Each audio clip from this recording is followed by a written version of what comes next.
ఓం మహాగణాధిపతయే నమః. ఓం గురుభ్యో నమః. ఓం శ్రీమాత్రే నమః. పరమేశ్వర స్వరూపమైనటువంటి జ్యోతిష, వాస్తు మరియు ఇతర అనేకమైనటువంటి శాస్త్రములను మనకు అందించినటువంటి మహర్షులకి నమస్కారం.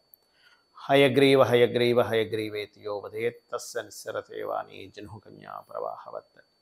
అరుణాం కరుణాతరంగితాక్షీం ధృతపాశాంకుశపుష్పబాణచాపాం అనిమాదిభిరావృతాం మయూకైః అహమిత్యేవ విభావయే భవానీం. శ్రీమాత్రే నమః.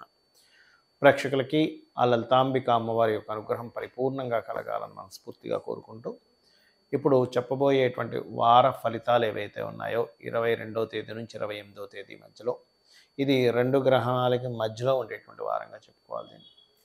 కాబట్టి ఈ వారం చెప్పేటువంటి పరిహారాలు కానివ్వండి, జాగ్రత్తలు కానివ్వండి, చాలా జాగ్రత్తగా పాటించండి. అదేవిధంగా చెప్తుంది నేనైనప్పటికీ కూడా చెప్పిస్తుంది సాక్షాత్ లలిత అమ్మవారిగా భావిస్తూ ముందుగా అసలు గ్రహస్థితి ఏ విధంగా ఉంది అనేటువంటి తెలుసుకుందాం. కుంభంలో వక్రించిన శని, మీనంలో రాహువు, వృషభ రాశిలో గురువు చంద్రుడితో 22వ తేదీ ఉంటున్నాడు.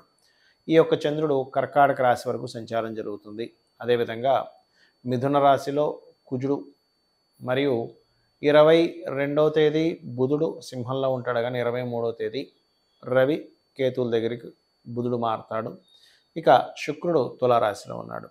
ఈ యొక్క గ్రహస్థితిని అనుసరించి ద్వాదశ లగ్నాల వారికి లగ్నం తెలియనటువంటి వారు రాశి నుంచి చూసుకోవచ్చు. వారికి ఏ విధంగా ఉండబోతుంది, ఏ జాగ్రత్తలు తీసుకోవాలి, ఏ పరిహారాలు చేసుకోవాలి అనేటువంటి విషయాన్ని మనం ఒక్కొక్కటిగా తెలుసుకుందాం. వృషభ లగ్నము, వృషభ రాశి. మీకు పర్టికులర్గా ఈ వారం మొత్తము కూడా ఒకటి లాభంలో జరిగినటువంటి చంద్రగ్రహణం మీకు అన్ని రకాల లాభాలు ఇస్తుంది. కాకపోతే పంచమంలో జరగనున్నటువంటి సూర్యగ్రహణం మాత్రం మీకు పర్టికులర్గా థింకింగ్, ఏదైనా ఒక నిర్ణయం తీసుకునేటప్పుడు ఫ్రెండ్స్తోని ఈ యొక్క విషయాల పట్ల జాగ్రత్తగా ఉండాలి. సూర్యగ్రహణం పంచమంలో జరుగుతుంది కాబట్టి అనేటువంటిది పర్టికులర్గా చూపిస్తుంది మీకు ఈ ప్రభావం అనేటువంటిది. అలాగే షేర్ మార్కెటింగ్ రిలేటెడ్ సంబంధించిన విషయాల్లోని క్రియేటివ్ ఫీల్డ్స్లో ఉండేటువంటి వారు కాస్త జాగ్రత్త వహించాలి. మరియు దీంతోపాటు ఇక్కడ మీకు ఫైనాన్షియల్గా ఎలా ఉంటుంది, ఫైనాన్స్ కారకుడు బుధుడు వెళ్ళి రవికేతులతో కలుస్తున్నాడు. సో ఒక ఫ్రెండ్స్కి ఎవరికైనా మనీ ఇచ్చేటువంటి విషయాల పట్ల చాలా జాగ్రత్తగా ఉండండి. కాస్త ఈ వారం ఎండింగ్ కాస్త షార్ట్ జర్నీస్ ఉంటాయి. ఏదైనా ప్రాపర్టీ కొనుగోలు చేసేటప్పుడు కూడా బికాజ్ ఆఫ్ ఈ 4వ అధిపతికే వెళ్ళి అక్కడ గ్రహణం పడుతుంది. మీరు దీన్ని బాగా అర్థం చేసుకోవాలి, సూర్యగ్రహణం. సో 4వ స్థానాన్ని ప్రాపర్టీ నేర్చుకోవడము, తల్లిగారు ఇవన్నీ చెప్తూ ఉంటాం. కాబట్టి ఈ ప్రాపర్టీ విషయంలోని, ఏదైనా కోర్సెస్ చేసుకునేటువంటి విషయాల్లోని, ఆభరణాలు కొనుగోలు చేసే ఈ ప్రాపర్టీ స్థిర చర ఆస్తులకు సంబంధించిన విషయంలో జాగ్రత్తగా ఉండాలి అనేటువంటిది చాలా స్పష్టంగా ఇక్కడ మీకు ఇండికేట్ చేస్తుంది. అలాగే లోన్స్ లభిస్తాయి మీకు ట్రై చేసుకున్నట్లయితే, అందులో ఎటువంటి సందేహం లేదు. అదేవిధంగా కొద్దిగా వివాహ సంబంధించినటువంటి విషయంలో బంధువర్గంతో తెలియని ఒక ఘర్షణ, అందులో ముఖ్యంగా 2వ వివాహం చేసుకునేటువంటి వారికి మరింత ఎక్కువ ఘర్షణ వాతావరణం చూపిస్తుంది. అయితే ఈ కాంబినేషన్ ఏదైతే ఉందో మీకు ఎప్పుడైతే ఈ యొక్క గురువు లగ్నంలో ఉన్నాడో ఇది కొంతవరకు సప్తమాన్ని చూస్తున్నాడు కాబట్టి వివాహ సంబంధించిన విషయాలు ముందు కదులుతాయి, అందులో ఎటువంటి సందేహం లేదు. అయితే ఈ యొక్క జాబ్ కోసం మాత్రం వేరే వేరే ప్రాంతాలకు వెళ్ళడము, బిజినెస్ లైన్స్లో బాగా కలిసి రావడం ఇటువంటివి బలంగా చూపిస్తున్నాయి. మీరు చేయవలసినటువంటి దేవతా ఆరాధన ఏమిటి?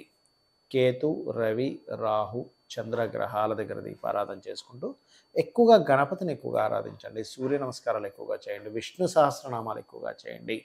అన్ని విధాలా మీకు బాగుంటుంది. గోవులకు కాస్త క్యారెట్స్, బెల్లము కూడా తినిపించండి, అన్ని విధాలా బాగుంటుంది. అయితే ఇది 2 గ్రహణాల మధ్యన వచ్చింది కాబట్టి ఒకటి గుర్తుపెట్టుకోండి, మనకి 18వ తేదీ చంద్రగ్రహణం అయితే 2వ తేదీ అంటే అమావాస్యకి, ఇక్కడ పౌర్ణమికి చంద్రగ్రహణం అయితే అమావాస్యకి సూర్యగ్రహణం ఏర్పడుతుంది. అయితే ఈ రవిచంద్ర గ్రహాలు ఎప్పుడైతే రాహుకేతు సంబంధాలు కలిగి ఉంటాయో ఇది గ్రహణాన్ని ఇస్తుంది. కాబట్టి ఛాయాగ్రహాలు, నోట్స్ అంటారు వాటిని. మరి ఈ గ్రహణానికి సంబంధించినటువంటి విషయంలో ఈ వారం ఎటువంటి ఇబ్బంది కలగకుండా ఉండాలి, మనకు అందరికీ హ్యాపీగా ఉండాలి. ఎందుకంటే కొంతమందికి డేట్ ఆఫ్ బర్త్ ఉంటుంది, ఉండదు, వాళ్ళకి రాశి తెలుస్తుంది, తెలియదు, నక్షత్రం తెలుస్తుంది, తెలియదు కొంతమందికి. మరి వాళ్ళందరూ ఏం చేసుకోవాలంటే ముఖ్యంగా గుర్తుపెట్టుకోండి, ఇది ఒక అద్భుతమైన అవకాశంగా భావించండి. మొట్టమొదటిగా మీరు ఏం చేస్తారంటే నవగ్రహాల్లో రవి, చంద్ర, రాహు, కేతు ఈ గ్రహాలు, వీలైతే శని, కుజ గ్రహాల దగ్గర కూడా పెడితే మంచిది. బట్ ఈ 4 గ్రహాలకు మేజర్గా మీరు దీపారాధన చేయండి. మీది ఏ నక్షత్రమైనా ఏ రాశి అయినా సంబంధం లేదు. అలాగే మనకి అమావాస్యకి సూర్యగ్రహణం అవుతుంది. ఆ సూర్యగ్రహణం అయిన తర్వాత స్వయం పాకము అంటారు. స్వయం పాకం మీ పితృదేవతల కోసం అని ఇవ్వండి. అయితే ఎప్పుడు కూడా గుర్తుపెట్టుకోండి, ఈ గ్రహణాలు ఏర్పడినప్పుడు ముఖ్యంగా మీ జన్మజాతకాల్లో గుర్తుపెట్టుకోండి, కన్యారాశిలోని మీనరాశిలోని మీకు ఎటువంటి యోగం ఏర్పడింది అని చూసుకోవాలి. ఆ యోగాన్ని ఈ గ్రహణం కన్యా మీనరాశుల్లో చంద్రగ్రహణం, సూర్యగ్రహణం పడుతుంది కాబట్టి ఆ పర్టికులర్ అంశాలకు సంబంధించినటువంటి విషయంలో మీకు ఎఫెక్ట్ అనేటువంటిది ఉంటుంది, గుర్తుపెట్టుకోండి. అందుకని ఏం చేయాలి, నేను చెప్పినట్టుగా ఈ యొక్క నేను గ్రహణానికి ఏవైతే మనం గత వీడియోలో చెప్పుకున్నాం, ఏదైతే దానాలు చెప్పామో అవి చేసుకోవాలి.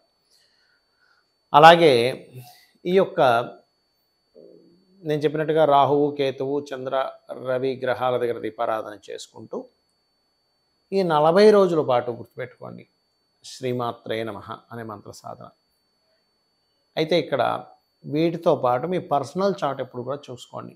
మీ పర్సనల్ చార్ట్లో ఉదాహరణకు ఒక మంచి యోగ దశ నడుస్తుంది, ఈ గ్రహణాలు ఏమీ అవ్వదు, మీకు ప్రభావం పడదు.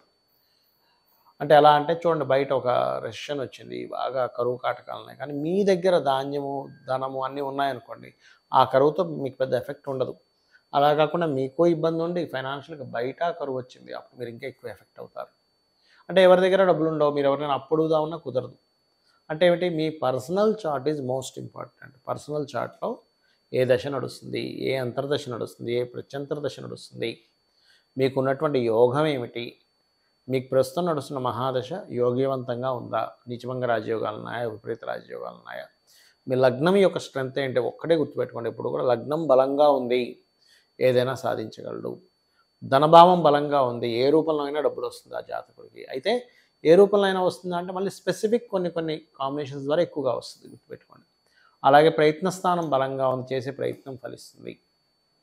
కొంతమందికి ప్రాపర్టీసే వాళ్ళకు ఒక స్ట్రెంగ్త్, అంటే ఎక్కడ డబ్బులు పెట్టుకున్నా సరే అది పెరుగుతూ ఉంటుంది బాగా. అలాంటప్పుడు అలాంటి వాళ్ళు ఆ రూట్లో వెళ్తేనే చాలా బాగుంటుంది. లేదా కొంతమందికి విద్య, కొంతమందికి క్రియేటివిటీ, మరి కొంతమందికి జీవిత భాగస్వామి రావడం వల్ల కలిసి రావడం, మరి కొంతమందికి సంతానం తర్వాత కలిసి రావడం, లేదా కొంతమంది నిత్యము వాళ్ళు ఎప్పుడు వర్క్లో ఉండే వాళ్ళు బాగా సక్సెస్ అవుతారు. అలాగే కొంతమందికి షేర్ మార్కెట్, అయితే చాలా తక్కువ మందికి షేర్ మార్కెట్ అనేది కలిసి వస్తుంది. అది చాలా రేర్ కాంబినేషన్, 2, 5, 8, 11 కాంబినేషన్ ఏర్పడుతూ, అది నీచభంగ రాజయోగము, విపరీత రాజయోగం ఖచ్చితంగా ఉండాలి అక్కడ.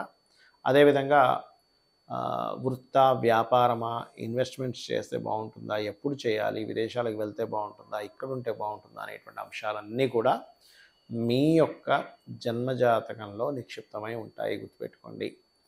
అలాగే మరొక విషయం ఏంటంటే, ఇక్కడ ఈ కాంబినేషన్ ఏదైతే ఉందో, ఈ కాంబినేషన్స్ని ఫస్ట్ మీరు స్టడీ చేసుకోవాలి ఎప్పుడు కూడా. నా జన్మజాతకంలో ఏ యోగం ఉంది, అంతేగాని చాలామంది తెలియక ఏం చేస్తారంటే, అయ్యో నాకు ఏలినాటి శని నడుస్తుంది, కాలసర్ప దోషం ఉంది, అందుకే ఇలా అయిపోతుందేమో అనుకుంటూ ఉంటారు. కాదు, ఫస్ట్ ఆఫ్ ఆల్ మీ యొక్క జన్మజాతకంలో ఉన్నటువంటి కాంబినేషన్ ఏముంది, మీకు ఏ యోగం పట్టింది, యోగం వల్ల మీరు ఏ యోగం వల్ల మీరు ఎలాగ మీరు సక్సెస్ అవుతారు అనేటువంటిది చూసుకోవాలి ఎప్పుడు కూడా. కాబట్టి ఏంటంటే పర్టికులర్గా ఈ గ్రహణాలు వచ్చినప్పుడు మాత్రం, ఎందుకంటే 2 గ్రహణాల మధ్యని మనం మాట్లాడుకుంటున్నాం, 2 గ్రహణాల మధ్యన వచ్చేటువంటి యోగము అనేటువంటిది. మరి ఈ 2 గ్రహణాల మధ్యని ఈ వార ఫలితాలు ఉన్నాయి కాబట్టి, ఈ 2 గ్రహణాలకి కూడా మీరు ఎంత దేవతారాధన చేస్తూ ఉన్నట్లయితే మీ పూర్వజన్మల్లో ఉన్నటువంటి కర్మ తొలగిపోతుంది, గుర్తుపెట్టుకోండి. మీ పాస్ట్ లైఫ్లో ఏదో చేశాము, ఆ యొక్క కర్మ మనకు అడ్డుపడుతుంది. ఎందుకంటే మనం ఈ జన్మలో ఏదో ప్రయత్నం చేస్తుంటాము, కానీ ఏది ముందుకు కదలికి రావట్లేదండి, కారణం అది. కాబట్టి ఎక్కువగా అందరికీ కూడా అప్పుల బాధలు ఎక్కువగా ఉన్నాయి కాబట్టి ఓం అపర్ణాయే నమః, ఓం సంపత్కరీ సమారూఢ సింధుర వ్రజ సేవితాయ నమః. కొంతమందికి మానసిక స్ట్రెస్లు ఎక్కువగా ఉంటాయి, మానసికంగా నావలవ్వట్లేదండి అంటూ ఉంటారు. పర్టికులర్గా మీనరాశి వారు మరింత జాగ్రత్తగా ఉండాలి, ఎందుకంటే అక్కడే గ్రహణం పడుతుంది. కన్యారాశి వారికేమో సూర్యగ్రహణం పడుతుంది కాబట్టి వీళ్ళు పర్టికులర్గా భానుమండల మధ్యస్థ భైరవీ భగమాలిని అనే నామాన్ని కన్యారాశి వారు ఎక్కువగా చేయాలి సూర్యగ్రహణ సమయంలో. మీన రాశి వారు ఏంటంటే అష్టమి చంద్ర విభ్రాజ అలికస్థల శోభితాయే నమః లేదా తాటంక యుగలీభూత తపన ఉడుప మండల అనేటువంటి నామస్మరణ మీకు కనుక చేసినట్లయితే ఖచ్చితంగా బాగుంటుంది. ఆ యొక్క అమ్మవారి యొక్క అనుగ్రహం మీకు కలుగుతుంది. శ్రీమాత్రే నమః.